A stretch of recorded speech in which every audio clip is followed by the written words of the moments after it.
A lot of the suffering that we experience is really unnecessary. A lot of our suffering is created by us, by our own psychological emotional system. And essentially, what's going on is that our subconscious mind is programmed with a certain set of conditions that just repeat themselves over and over again in a mechanical, robotic like fashion. And this leads to a lot of unnecessary suffering. It's like our system is wired to inflict pain upon itself because we're unconscious, essentially. Because our subconscious mind just repeats patterns that aren't actually helping us. They're just inflicting a lot of unnecessary pain. So in this video, I want to look at just a few core aspects of letting go of unnecessary suffering and helping to kind of just guide you to a place of less suffering. Now, if you're very sincere, of course, you're going to realize that you have to act on this information. Just watching YouTube videos isn't going to lead to an extremely profound change. It's like use these videos as just some guides for your contemplation and then just some bonus help on like, how do I implement this into my life? What do I really begin to do here? So a very core aspect of letting go of unnecessary suffering is acceptance. Because essentially, unnecessary suffering at the root here is just caused by resistance to the present. There's something occurring, a thought, a feeling, a situation, and then we have impulses to escape it, biases against feeling what we're feeling. We want to avoid something. We don't want it to exist. We attack it. And it's futile because what exists in the present is already existing. The fight against it doesn't actually do anything. It just creates an added layer of unnecessary suffering. So it's like we have an experience, but our relationship to it is creating suffering. So acceptance is a foundational aspect of letting go of unnecessary suffering. But what is it? What is acceptance? What does that actually mean? And how do you actually do it? So acceptance can mean different things to different people. Right? It basically is going to mean different things in different contexts of information. Acceptance, as I'm currently speaking about it, is learning to relate to experience yourself, your inner world, and the external world in ways that involve less resistance, struggling, and fighting against them. So it essentially involves learning to relate to experience in a harmonious way that creates less suffering. You can still make changes while accepting the present. Acceptance doesn't mean that you cannot, you have to put up with garbage or anything like that. This just means that fighting with the present, it's a waste of your energy. You're actually burning your precious life energy doing something futile because just it's already existing. The thing that you like or dislike, it's already existing. Why fight against it? Right?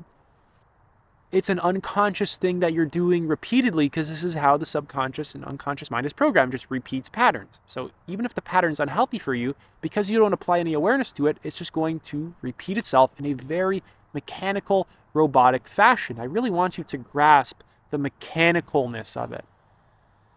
Right?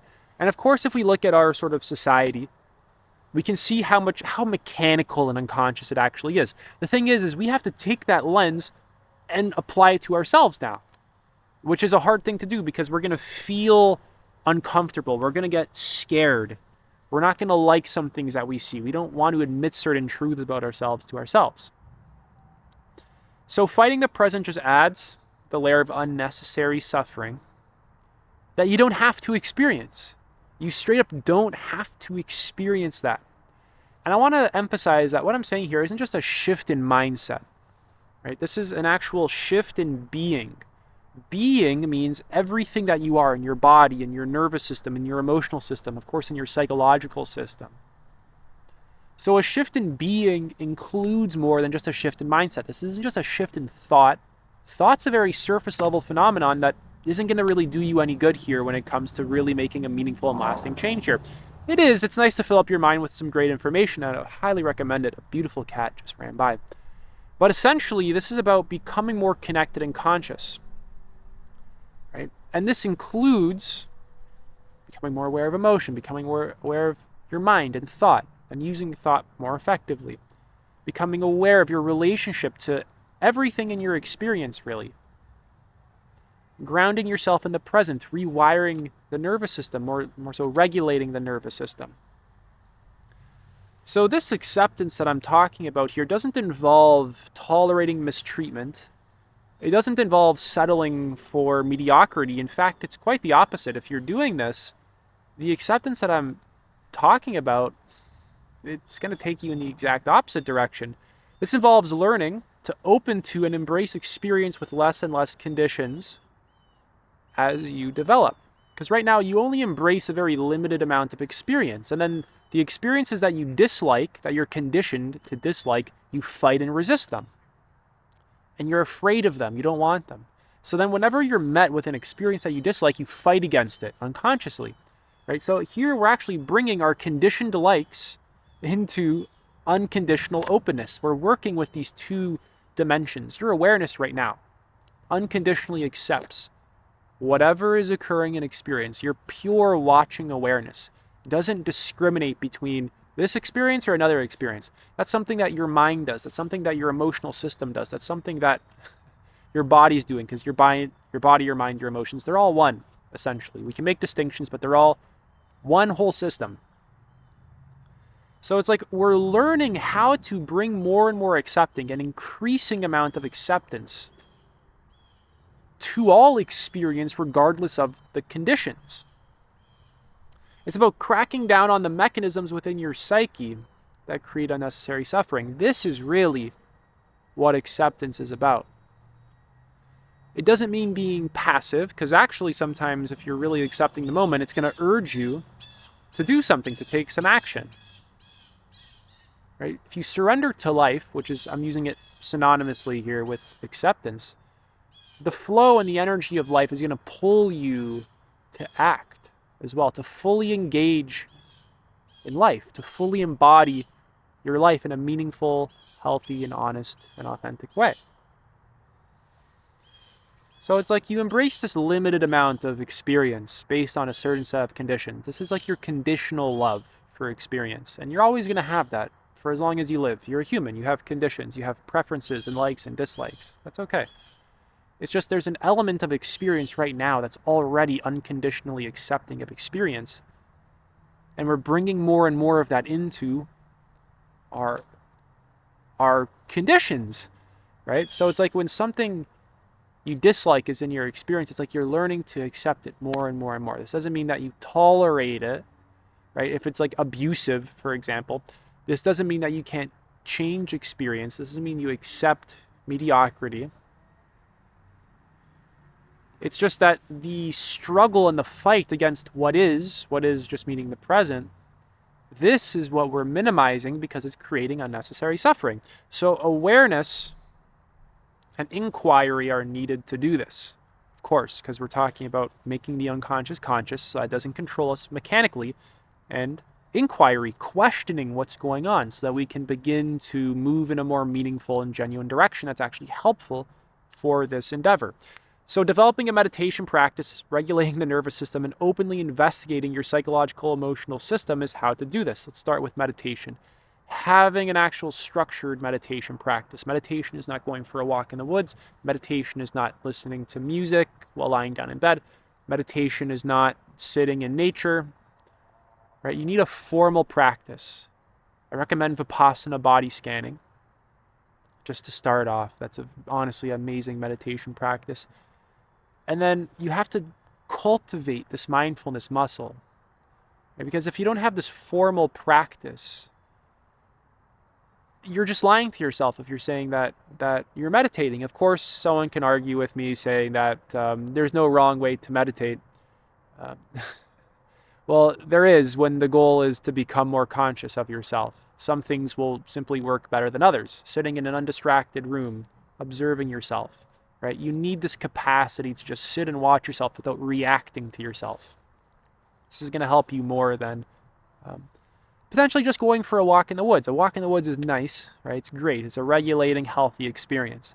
But you need this capacity to just stop reacting to your thoughts. Stop always being so identified with whatever they say. Stop reacting to every feeling inside of you. Learning to just feel them. Allow them to arise, exist, and pass without placing so many conditions on your experience, without repressing certain aspects of your experience.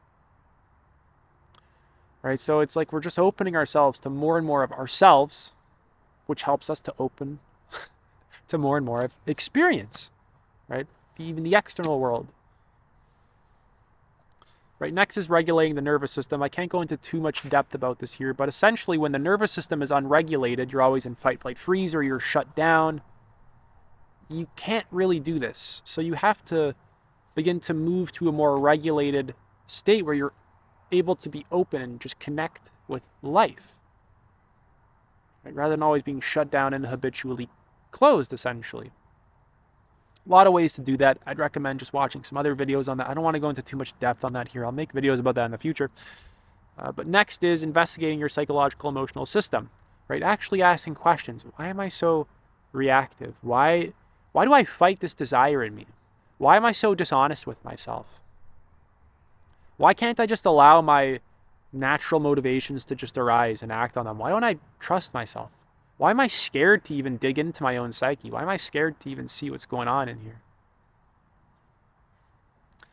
Right? So really just learning to ask yourself questions that direct you to your experience, that direct you to a more truthful way of existing in the world. So ask questions about your triggers, reactions, suffering, etc., in ways that don't attack others as well. I suffer because this person is this, and this, it's useless. You want to ask yourself questions in ways that promote self-connection and taking responsibility for your state of being, rather than blaming and being a victim, essentially. So slowly, you'll recognize how much unnecessary suffering you create for yourself based on how you simply relate to experience. Your relationship to your thoughts, a feeling, an impulse, a desire, another person, anything in the external world, your very relationship to it. This is where most of the suffering is actually found, not in the thing itself. Right? Really just begin to ask questions. Why can't I even allow all the parts of me to just arise and exist? Right? Why are you so critical of all the different parts of your psyche? Right? Why can't I allow my desire for chocolate cake to fully arise? Right? Someone who's really in the self-help space, right? Oh, you shouldn't watch porn and you shouldn't eat this chocolate cake and it's bad and you shouldn't play video games. Right? It's like we build this attitude of repressing certain aspects of our psyche. What happens if you just allow your desire for porn or chocolate cake or video games to just arise and you see it fully, you meet it fully, right? You actually begin to connect to that part of you, right? Hold it with presence and then allow it to pass. It's funny because this actually builds more impulse control within you. This is actually how you're going to really begin to quit a lot of these habits, not by repressing them and judging yourself, but by learning to love them and accept them more. Right? By learning to actually connect with these parts of you in a genuine way, where you're actually just slowly opening up your heart to yourself. So acceptance in other contexts can mean not tolerating certain things like abuse or mistreatment or settling for mediocrity. So this term acceptance is really going to depend on the context in which we're speaking. Because, of course, it's one word that can be used in a bunch of different ways because, language is like that. Right? Limitations and other, limitations of language. I'll just leave it at that. So I want you to recognize how much struggling and fighting you actually do with experience, how much criticizing you do of yourself, how much fighting you do against yourself. And I want you to notice that you can't even stop it, that you don't even know how to actually stop it. It's like so wired into you to do this. And then you have all these beliefs as well that perpetuate it. You think that they're true. You think that it's like what you should be doing. Right? It's like if I stop doing this, then something's wrong. Basically, if you have some kind of behavior, some kind of way of relating to experience that's creating suffering, you're going to have to let that go, or else you're going to be suffering for the rest of your life. And there's something you'll find in your development that there's something not true in relating to experience in ways that are habitually making you suffer. The suffering is like pointing you to something. It's pointing you to look at something, like when a check engine light goes on in your car, right? And really watch your mind here try and justify its behaviors that always lead to suffering. Like it'll justify them and it'll really buy into like they're true and it has these beliefs and all this garbage, right? Whenever you're in the midst of suffering as well, just begin to question, what kind of beliefs do I have that keep me stuck in this, right? Like, for example, what I'm feeling is bad, so therefore you stop feeling it and you try and resist it and avoid it. Like, what I'm feeling, like I shouldn't be feeling. This experience shouldn't be happening. My experience should be more like this. These are all beliefs. We have a lot of beliefs that are tied in with emotions and instincts and impulses and a way of relating to experience. All this stuff is very tied together, right? A lot of this stuff has to be uncovered, and then this habit can collapse. This unconscious pattern can really begin to collapse. But this isn't just a mental thing, guys. I want you to really understand. This isn't just like thoughts, right? You really need to begin to get into your body. That's why I said regulate the nervous system. You have to really begin to inhabit your body, because a lot of your unconscious stuff is actually stored in the body, right? The body keeps the score. It's a book. You can check it out. Of course, I even have my free book list, right? Familiarize yourself with some psychology, with some psychotherapy, with shadow work. Read some good books on it. No bad parts. Bringing your shadow out of the dark. Embracing our inner critic. Whatever it is.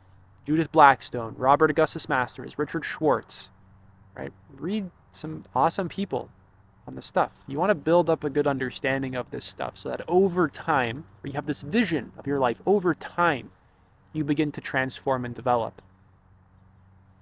Right? That's it for this video. I'm offering one-to-one coaching. If you want to work with me, you can apply to do so. Link is in the pinned comment.